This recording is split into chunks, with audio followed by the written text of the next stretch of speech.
जय हिंद दोस्तों। कक्षा एक की भूगोल में हमने बहुत अच्छे तरीके से जाना था कि भूगोल क्या होता है। भूगोल यानी कि जिस पृथ्वी पर हम रहते हैं, हम पृथ्वी के अंदर नहीं रहते हैं, हम पृथ्वी के ऊपरी सतह पे रहते हैं।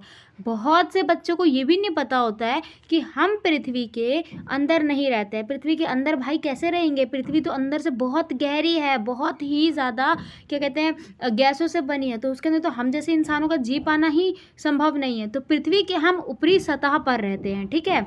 वास्तविकता में पृथ्वी कुछ इस प्रकार की दिखती है। पृथ्वी बिल्कुल गोल नहीं है।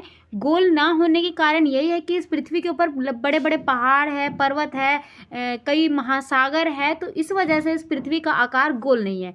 केवल और केवल वैज्ञानिकों के द्वारा एक अनुमानित लगाया गया है कि हमारी पृथ्वी एक गोल आकार की है, परंतु गोल बिल्कुल भी नहीं है। ये हमने देखा था। उसके अलावा हमने एक क्लास 1 यानी कक्षा 1 में भारतीय और विश्व भूगोल को समझा था। भारतीय भूगोल के पिता कौन थे, यानी कि भारतीय भूगोल के जनक कौन थे और विश्व भूगोल के जनक कौन थे, ये अब भी बताया गया था आपको। पिता जो थे, भारतीय भूगोल की बात की जाए, भारतीय भूगोल के फादर थे वो थे जेम्स रिनेल, और विश्व भूगोल के फादर थे ठीक है। तो ये आपको बहुत अच्छे से आना चाहिए। और हिस्टोरिका ही थे पहले आदमी जिन्होंने सबसे पहले भूगोल शब्द का प्रयोग किया था, जो आज तक चलता आ रहा है। भूगोल में अगर हम बात करेंगे तो सबसे पहले हमें एस्ट्रोनॉमी को समझना होगा, फिर हम जियोलॉजी समझेंगे, फिर हम ट्रोपोलॉजी समझेंगे, फिर हम वर्ल्ड, और उसके बाद हम इंडियन ज्योग्राफी की बात करेंगे। भूगोल के प्रकार भी हमने बहुत सारे देखे थे। उसके बाद हमने ये भी जाना था कि अंतरिक्ष भूगोल क्या होती है, यानी कि हम यहाँ पर सबसे पहले जानेंगे एस्ट्रोनॉमी भूगोल, ठीक है। एस्ट्रोनॉमी अंतरिक्ष क्या होता है? अंतरिक्ष का मतलब है जहाँ पर तारे, चंद्रमा, सूरज, आकाश, नक्षत्र, ब्रह्मांड सब कुछ मिलते हैं। उन्हीं सभी को हम जब पढ़ने लगते हैं तो उसको अंतरिक्ष विज्ञान का नाम दे दिया गया है। क्लियर है इतना? भूगोल दिवस मनाया जाता है 14 जनवरी को, और विश्व दिवस 2023 से हम लोग मना रहे हैं। अब जो है कक्षा नंबर 2 रहने वाली है। कक्षा नंबर 2 में हम क्या पढ़ेंगे अब ये देख लीजिए। दोस्तों स्वागत है आपका इस वीडियो में। हम किसी भी कॉम्पिटिटिव एग्जाम्स में पूछे जाने वाले चाहे कोई भी सब्जेक्ट्स हो, history, political science, current affair, GK, GS, ये 4 पोर्शन ऐसे पोर्शंस होते हैं जो हर एक कॉम्पिटिटिव एग्जाम में पूछे जाएंगे। चाहे आप किसी भी लेवल के एग्जाम की तैयारी कर रहे हो, किसी भी एंट्रांस टेस्ट की बात करोगे तो भी वो इसमें पूछे ही जाते हैं। तो इसी आशा को लेते हुए हम लोग आपके लिए जितना संभव हो सके ईजी कंटेंट देते हैं, थ्योरी बेस्ड कंटेंट देते हैं, ताकि आपका थ्योरी और उसी में से आने वाला एमसीक्यू दोनों बहुत अच्छे से कवर हो। तो इसी भी आशा को देखते हुए वीडियो को बिल्कुल स्टार्ट करते हैं और कक्षा नंबर 2 सुनते हैं। कक्षा 1 में क्या क्या पढ़ा हमने बहुत अच्छे से देख लिया, सभी एग्जाम आपके क्लियर होंगे। और कक्षा 1 में मैंने आपसे जो सवाल पूछा था आप वो मुझे कमेंट बॉक्स में ज़रूर बताइएगा। हम एक एक कमेंट्स को बहुत ध्यान से पढ़ते हैं और साथ ही साथ एक एक कमेंट का रिप्लाई भी जाता है, तो आप ज़रूर पढ़िएगा। उसके अलावा हमारा टेलीग्राम ग्रुप मिल जाएगा आपको, लिंक डिस्क्रिप्शन में, उसको भी आप ज़रूर ज्वाइन करिएगा। साथ ही साथ अब यहाँ पर देख लीजिए, जब हम बात कर रहे हैं एस्ट्रोनॉमी यानी कि खगोलीय खगोलीय विज्ञान की, तो देखिए खगोलीय विज्ञान के अंदर होता क्या है अब ये देख लेते हैं। जब हम बात करते हैं पूरे ब्रह्मांड की, तो ब्रह्मांड में एक चीज़ है, एक महीने में कितने दिन होते हैं? 30 दिन होते हैं। कहीं क्या मैम आप भी बच्चों वाला सवाल पूछ रहे हो? 30 दिन होते हैं भाई। हाँ भाई बिल्कुल 30 दिन होते हैं। तो उन्हीं 30 दिनों को बोला जाता है एक महीना, यानी कि 1 मंथ, ठीक है। कभी भी नोटिस करना आप, एक मंथ में चांद हमेशा आपको, पूरा चांद हमेशा आपको एक ही बार दिखेगा, ठीक है। ये पूरा का पूरा एक मंथ का टाइम पीरियड होता है। चंद्रमा पहले पूर्ण होता है, उसके अलावा वो अदन होता जाता है, फिर थोड़ा और, फिर थोड़ा और, फिर बिल्कुल कम, ठीक है। इस तरीके से होता है वो, कम से ज़्यादा, ज़्यादा ज़्यादा ज़्यादा, इस तरीके से ये पीरियड चलता है। और ये हर 15 दिन पर चेंज होता रहता है, यानी कि 15 दिन के बाद आपको पूर्ण चंद्रमा मिलेगा, फिर दोबारा 15 दिन के बाद आप उसको अर्ध चंद्रमा के रूप में देखोगे, ठीक है। जब पूर्ण चंद्रमा होती है, यानी कि जब चंद्रमा बढ़ करके घटता है, तो उसको बोला जाता है शुक्ल पक्ष। जब चंद्रमा बढ़ करके घटता है, ठीक है, तो उसको बोला जाता है शुक्ल पक्ष। और इसके अलावा जब चंद्रमा घट के बढ़ता है, बढ़ करके घटता है, तो इसको बोला जाता है कृष्ण पक्ष, ठीक है। अमावस्या और पूर्णिमा भी इसी को कहते हैं।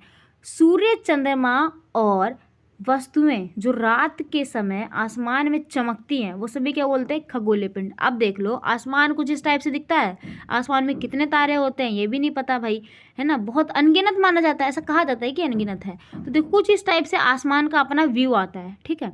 तो उसमें जितने भी आपको चमकने वाली चीज़ें दिख रही है ना, उन सबको विज्ञान की यानी कि खगोल की भाषा में क्या कहा जाता है? खगोलीय पिंड। क्या कहा जाता है? खगोलीय पिंड। लिख लेना है साथ में, खगोलीय पिंड क्या होता है? आसमान में चमकने वाली सभी वस्तुएं, चमकने वाली जिसकी अपनी रोशनी, ठीक है, वो होती है खगोलीय पिंड। कुछ खगोलीय पिंड बड़े होते हैं, आकार में बड़े होते हैं, कुछ गर्म गैसों से बने होते हैं। उसके अलावा इनके पास अपनी ऊष्मा और अपना प्रकाश होता है जो वो बहुत बड़ी मात्रा में उत्सर्जित करते हैं। वह खगोलीय पिंड कहलाते हैं।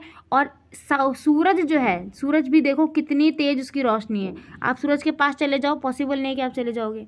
सूरज की भी एक तारा है क्योंकि उसके पास भी अपनी प्रकाश है, अपनी ऊष्मा है, और वही ऊष्मा वो उत्सर्जित भी करता है, एनर्जी को वेस्ट भी करता है। ठीक है। तारों के विभिन्न समूहों द्वारा जो बनाई गई विविध प्रकार की आकृति होती है उसको नक्षमंडल कहते हैं। साइड के साइड लिख लीजिएगा, छोटे छोटे की पॉइंट्स है ताकि आपको याद रहे कि खगोलीय पिंड क्या होते हैं, पूर्णिमा कब होता है, शुक्ल पक्ष कब होता है, अमावस्या कब मनाई जाती है, ये सब चीज़ें इंपॉर्टेंट है। ठीक है। तो नक्षमंडल क्या होता है, जो तारों के द्वारा पूरा समूह बनाया जाता है। ये देखिए आप, ये तारों का समूह बन रहा है, यहाँ से अलग अलग तारे बढ़ रहे हैं इस टाइप से। इसको क्या बोला जाएगा, इसको बोला जाएगा नक्षमंडल। ठीक है। ध्रुव तारा आसमान में उत्तर की ओर सबसे ज़्यादा चमकता दिखता है और इसीलिए उसको ध्रुव तारा बोलते हैं। ये उत्तर की साइड से सबसे ज़्यादा जो टॉप पे होता है, चमकता दिखता है, वो ध्रुव तारा कहलाता है। और पृथ्वी से लगभग ये 390 प्रकाश पर्व दूर है। क्या है, प्रकाश पर्व दूर है। इसके बाद आप देखोगे एस्ट्रोनॉमी में आपको सौर्यमंडल देखने को मिलेगा। आपने ये देख लिया सौर्यमंडल, देखिए क्या होता है। सौर्यमंडल यानी कि सूरज के बारे में आप जानोगे। देखिए सूरज जो है यानी कि सौर्यमंडल के बिल्कुल केंद्र में है। सौर्यमंडल के बिल्कुल केंद्र में कौन है, सेंटर में है सूरज।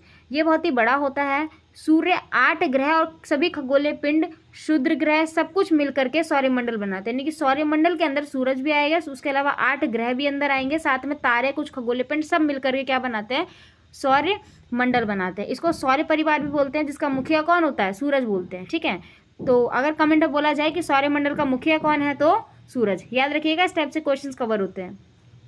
उसके बाद सूर्य सौरमंडल के बिल्कुल केंद्र में स्थित है। ये बहुत ही बड़ा और गर्म गैसों से बना होता है। सूरज सौरमंडल के लिए प्रकाश और ऊष्मा का एकमात्र स्रोत है, लेकिन हम इनकी अत्यधिक तेज ऊष्मा को महसूस नहीं करते क्योंकि सबसे नज़दीक का तारा कौन सा है, वो है सूरज। तो तारा बोला जाए तो सूरज भी खुद एक तारा ही है। और पृथ्वी से कम इसकी दूरी कितनी है, तो 15 करोड़ किलोमीटर तक की दूरी है। ठीक है। खगोल शास्त्रीय अगर देखा जाए, इस खगोल शास्त्र यानी कि सौरमंडल की जो अवधारणा निकाली गई है वो निकाली गई है निकोलस कोपरनिकस द्वारा। ठीक है। तो याद रखिएगा किसके द्वारा निकाली गई है, निकोलस कोपरनिकस द्वारा। देखिए बहुत महत्वपूर्ण हो जाता है। सौरमंडल को आपने देख लिया, सोलर सिस्टम क्या होता है ये समझ आ गया ना। सूरज है, सूरज के इर्द गिर्द बहुत सारे ग्रह हैं जो चक्कर लगा रहे हैं। ठीक, उसका अपना अपना काम है, वो देख लेगा। तो इसी को बोला गया है सोलर सिस्टम। ठीक है। किस ग्रह का क्या काम है हम वो भी देख लेंगे। पृथ्वी से कितनी दूरी पर है, तो 15 करोड़ किलोमीटर तक की दूरी है। किसके द्वारा ये अवधारणा निकाली गई थी, तो कोपरनिकस के द्वारा ये अवधारणा निकाली गई थी। ठीक है। 8 ग्रह है टोटल। उस 8 ग्रह को कैसे याद रखोगे, अब ये देख लीजिए आप। हमारे सोलर मंडल में कितने ग्रह हैं, 8। बुध, शुक्र, पृथ्वी, मंगल, बृहस्पति, शनि और यूरेनस और नेपच्यून। ठीक है। ये है एक छोटी ट्रिक है, यहाँ पर से सारी ट्रिक आपको याद हो जाएगी। देखिए एक छोटी सी ट्रिक है कि my very efficient mother just served us nuts. My से हो गया मरकरी। ठीक है। वी से वेन्यू, ई से हो गया अर्थ यानी कि पृथ्वी, एम से मार्स, उसके बाद जे से जुपिटर, एस से सैटर्न यानी कि शनि ग्रह, यू से हो गया यूरेनस और एन से हो गया नेपच्यून। तो ये बहुत ईजी तरीके से आपको याद हो जाएगी, कोई प्रॉब्लम नहीं आएगी। इस तरीके से आप जो है अपनी कॉपी में नोट डाउन कर लोगे तो बहुत बढ़िया तरीके से आपको याद हो जाएगा। सो होप सो कि आपने सौरमंडल बढ़िया से समझ लिया। अब आपको जो समझना रहेगा वो समझना रहेगा इसके आगे का जो है, इसके आगे आपको पृथ्वी चंद्रमा वगैरह के बारे में आपको पढ़ना होगा। तो पृथ्वी चंद्रमा के बारे में हम नेक्स्ट पार्ट यानी कि क्लास नंबर 3 में, कक्षा नंबर 3 में बात करेंगे। फिलहाल मिलते हैं अब अगली वीडियो में कक्षा नंबर 3 में। तब तक के लिए जय हिंद, वंदे मातरम। इतिहास के लिए भी आपको वीडियोस मिल जाएगी, लिंक आपको डिस्क्रिप्शन में मिल जाएगा, पूरी प्लेलिस्ट अवेलेबल मिल जाएगी, आप जाकर के वहाँ से देख सकते हो। बाकी जितना ज़्यादा हो सके चैनल को सब्सक्राइब और हाँ अपने दोस्तों तक ज़रूर शेयर करें ताकि कम टाइम पे वो अच्छा खासा कंटेंट रेडी कर सके। बहुत बढ़िया रहेगा। बाकी बेस्ट ऑफ लक आपको आपके एग्ज़ाम के लिए।